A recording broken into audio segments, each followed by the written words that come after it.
Sebut apa? Kata Ka'ab bin Malik. Ka'ab bin Malik bercerita, bukan hadis ya, Ka'ab bin Malik yang ngomong. Lalat yang berkumpul di dalam sebuah bangkai lebih bagus daripada ulama yang berkumpul di depan pintu penguasa. Allah. Yang ngomong Ka'ab bin Malik, takbir. Nah, yang begitulah yang kita perlukan, yaitu ulama-ulama yang tidak mau dan anti mendekat kepada penguasa. Beredar video viral, dikatanya saya mendukung koalisi Mukelo jauh dekat Goraok. Sampai mati oposisi, sampai mati. Siapapun presidennya. Anda pernah bilang bahkan kepada Pak Prabowo yang pernah Anda dukung, Pak, kalau Bapak jadi presiden, detik itu juga langsung saya saksikan. Allah yang menyaksikan, langsung saya nyatakan saya oposisi terhadap Bapak. Artinya nggak boleh ulama main-main di dekat pintu penguasa. Pantang, apalagi orang Betawi nih. Oh, pantang, tempayan nyamperin gayung. Oh, nggak bakal tempayan nyamperin gayung. Betul? Oh, pantang, tempayan nyamperin gayung. Gayung yang harus nyamperin tempayan. Jadi saudara sekalian, berat kejam juga ya jejak digital. Itu jejak digitalnya ceto welo-welo ya. Bahwa lalat yang berkumpul di bangkai lebih baik dibandingkan dengan ulama yang berkumpul di depan pintu penguasa. Di depan pintu aja tidak lebih baik, apalagi masuk di dalamnya dan dilantik. Luar biasa. Jadi rupanya klarifikasi Babe Haikal ya. Ini mohon maaf Beh ya. Saya sih tidak punya kepentingan Beh. Kalau saya mau kritik ya kritik aja. Yandri Susanto saya kritik, Yusril Iza Mahendra saya kritik, Babe Haikal saya kritik. Why? Because all of you are public officials ya. Nothing personal. Anda dibiayai oleh pajak rakyat ya. Semua fasilitas hidup yang enak dibiayai. Saya tahu paling tidak fasilitas-fasilitas itu selesai. Gaji menteri konon katanya cuma 18 juta sekian. Tapi masa iya sih orang rebutan untuk jadi menteri. Apalagi setingkat kepala-kepala badan begitu, kalau setingkat menteri 18 jutaan juga. Iya apa iya ya. Jadi kalau seandainya ada biaya sekian-sekian itu pasti di bawah, di atas lagi ya, di bawah itu cuma. Artinya kalau misalnya sekian itu kecil sekali, apa iya? Menteri hanya 18 juta per bulan, nggak mungkin lah ya. 100 juta per bulan pun terlalu kecil, kecuali tadi main-mainnya itu loh ya, yang namanya trading in influence, kasih anaknya peluang untuk main tambang ya. Kalian pejabat memang suntul loh. Yang jujur itu cuma Umar bin Khattab. Maksudnya cerita masa lalu ya. Jadi kalau pejabat Indonesia yang jujur itu cuma Jenderal Hugeng, kemudian Baharudin Lopa, siapa lagi ya? Saya kira dua itu saja yang baru tercatat. Oh ya, Muhammad Hatta ya, mantan wakil presiden. Siapa lagi? You name it. Oh, Natsir. Bisa dibilang begitu. Agus Salim ya. Yang lainnya nggak terbukti ya. Kalau masih punya keinginan hidup mewah, maka kemudian kita bertanya, ini orang sebenarnya menjabat, ingin kekayaan, ingin memanfaatkan jabatan atau bagaimana? Ya kan, ada menteri yang langsung dari 1 miliar hartanya, berapa bulan menjabat langsung 11 miliar. Dari mana? Bayangkan ya. Padahal gajinya nggak nyampe 20 juta per bulan ya. Allahu Akbar. Ya walillahilham. Oke, coba kita bacakan apa yang menjadi pembelaan Babe Haikal. Sesuatu yang sudah ceto welo-welo dia katakan ya, bahwa lalat yang berkerumun di bangkai lebih baik bahkan dibandingkan dengan mereka atau ulama yang berkumpul di depan pintu kekuasaan penguasa. Oke, coba kita bacakan ya, sebagaimana dilansir oleh tempo.co. Dilantik Prabowo, Haikal Hasan jelaskan video dirinya mau jadi oposisi sampai mati. Tempo.co Jakarta, Kepala Badan Penyelenggara Jaminan Produk Halal, Haikal Hasan Baras, menjelaskan ulang video viral dirinya mengatakan akan menjadi oposisi sampai mati siapapun presidennya. Pendakwa yang mulai dikenal dalam aksi 212 ini mengklaim pemberitaannya soal itu hoax dan dipotong-potong. Is it? Jangan suka potong-potong, jangan suka mengambil kesimpulan, dengarkan semuanya. Kita yang seperti saya katakan tadi, kita ini beroposisi terhadap kejahatan. Allahu Akbar, ada definisi oposisi terhadap kejahatan ya. Terhadap kesewenang-wenangan, terhadap keserakahan, itu yang dimaksud. Kata Haikal usai pelantikan di Istana Kepresidenan Jakarta pada Selasa 22 Oktober 2024. Ini adalah apa istilahnya? Definisi oposisi gaya baru ya, tidak hanya komunis gaya baru ya, atau PKI. Haikal mengatakan bahwa dia meyakini betul bahwa Presiden Prabowo Subianto akan bekerja untuk rakyat. Sebagai Kepala Badan Penyelenggara Jaminan Produk Halal yang baru dibikin Prabowo, Haikal mengatakan banyak sekali pekerjaan rumahnya. Pertama kali saya mau mengunjungi Departemen Agama, masih departemen dia bilang. MUI, BPJPH, kata Haikal. BPJPH itu apa? Ya. Badan Haji ini ya. Sebelumnya ramai lagi di media sosial potongan video Haikal dalam satu forum. Dia dalam cuplikan itu mengatakan bahwa ia akan oposisi sampai mati. Ana pernah bilang bahkan kepada Pak Prabowo yang pernah Ana dukung, Pak, kalau Bapak jadi presiden, detik itu juga langsung saya sampaikan, Allah yang menyaksikan, langsung saya nyatakan saya oposisi kepada Bapak. Kata Haikal, enggak boleh ulama main-main di pintu penguasa. Potongan video itu salah satunya diunggah oleh akun X @JohnSitorus_18.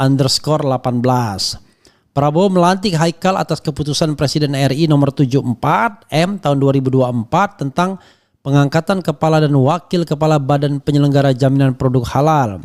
Haikal akan didampingi Apriansyah Nur sebagai wakil kepala Badan Penyelenggara Jaminan Produk Halal. Ada 5 kepala dan wakil kepala badan yang dilantik Prabowo. Pelantikan pertama adalah Badan Penyelenggara Haji yang dipimpin M. Irfan Yusuf sebagai kepala, didampingi Dhanil Anzar Simanjuntak menjadi wakilnya.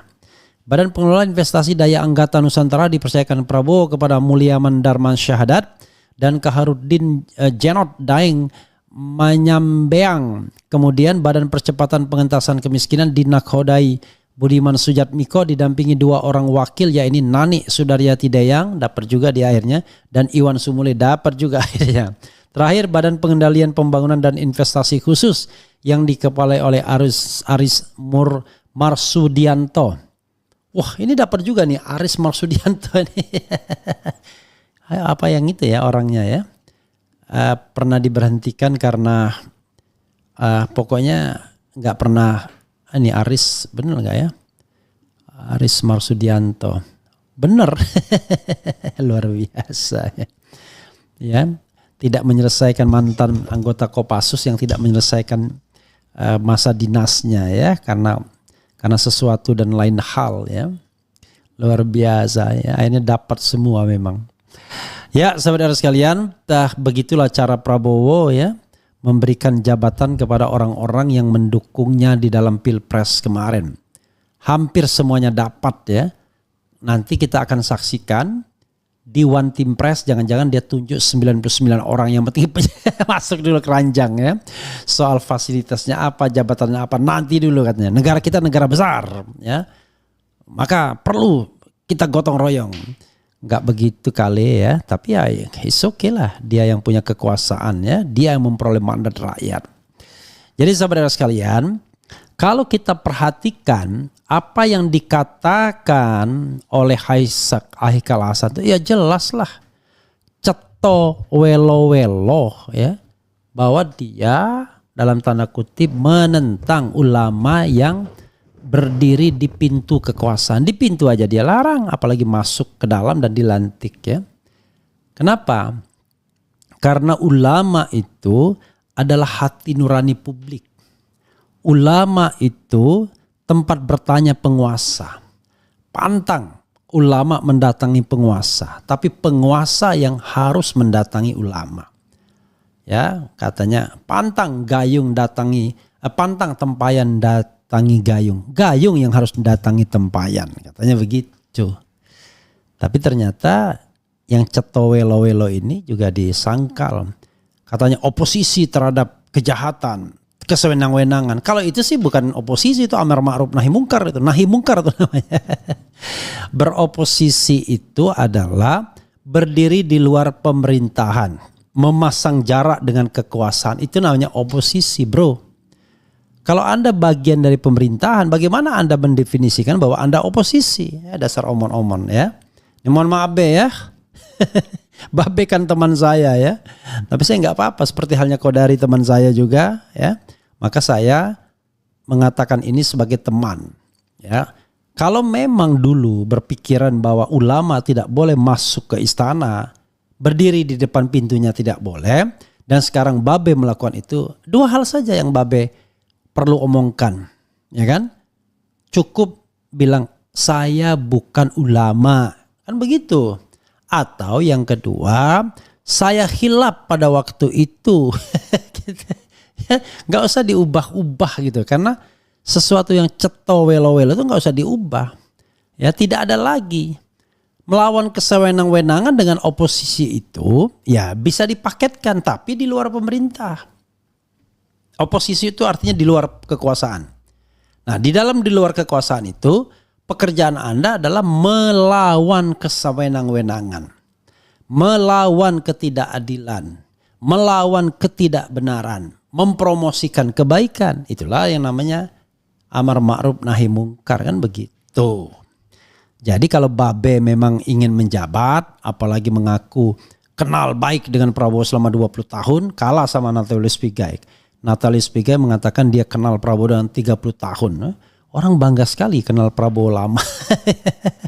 Luar biasa. Saya tidak kenal Prabowo ya.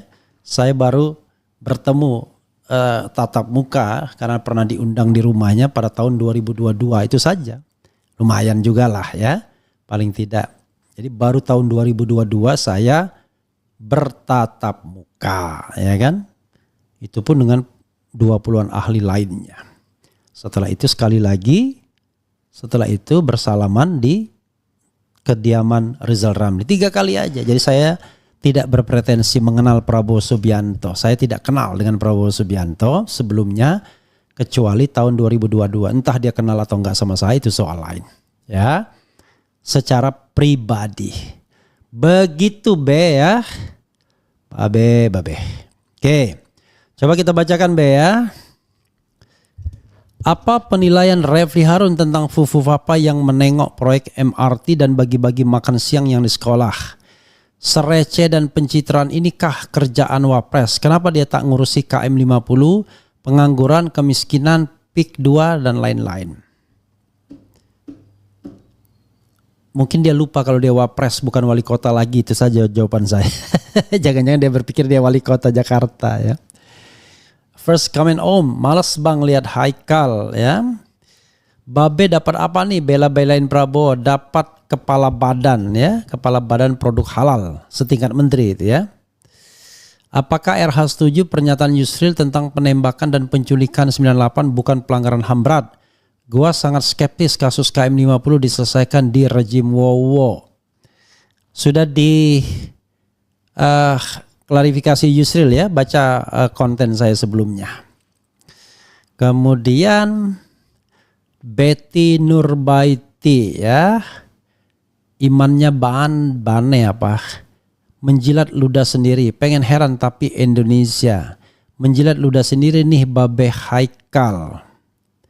Kemudian, ya sahabat era sekalian, itu sama saja dengan kalau saya terima jabatan dari Prabowo, jejak digital saya akan di-spill. Refli Harun tidak konsisten. Bilang mau oposisi, tidak mau menerima jabatan apapun selama masa pemerintahan Prabowo. Tetapi nyatanya terima juga. Ya, ingat ya. Jabatan bukan pemikiran. Kalau diundang diskusi pemikiran, masa kita tertutup? Justru kita ingin berkontribusi kepada kekuasaan kepada negara ini, tapi dengan cara menggunakan otak, ya kan? Bukan dengan ini, menadahkan tangan, ya, minta jabatan. Tapi kalau otak kita nggak digunakan, nggak diperlukan, ya nggak apa-apa juga. Kita bicara melalui media. Karena yang paling penting adalah pembelajaran ke publik. Nanti saatnya saya ingin minta kepada Presiden Prabowo untuk melakukan hal-hal sebagai berikut. Misalnya hapuskan presidensial threshold kalau Anda mau. Perkuat lagi KPK kalau Anda mau, kan begitu. Untuk menunjukkan bahwa Presiden tidak hanya omon-omon untuk membangun negeri ini. Dia mengatakan namanya pemilu itu tiring, melelahkan. Kemudian messy, berantakan, costly katanya.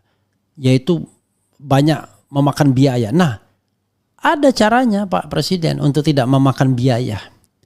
Dan saya jamin hal tersebut akan memotong kos dengan luar biasa. Yaitu gak perlu kampanye yang berhadapan dengan massa.